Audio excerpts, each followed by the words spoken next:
We made this design and we said, that's it. From the very first model to the final production now, there's not so much difference. It's just small angles that changed.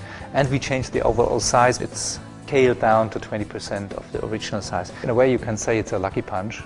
And the general shape is more kind of this abstract beehive, and the base is small and the volume is on top. It's something that could float in the air, so it's a very light, even if it's a solid round sculpture. When you find a nice volume, you say, okay, let's go for it. But then the important point is how this light, indirect light, could come through the horizontal lines. This was the step that took longer. There's an opening, and here's kind of the wide angled rib that reflects the light indirect, and this makes the story. We have the very plain white sculpture when it's switched off. When you switch it on, we have the kind of a negative contrast.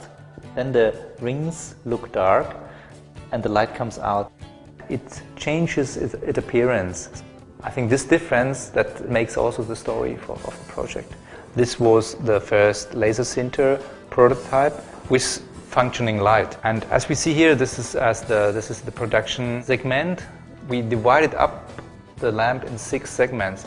This was due to production reasons, because it's a nice, simple shape, but it's a very complicated shape to mold.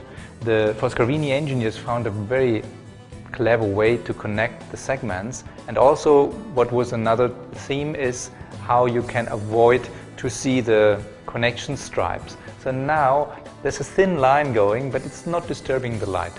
Something that you know from Japanese paper lamps. You always have a little construction element behind.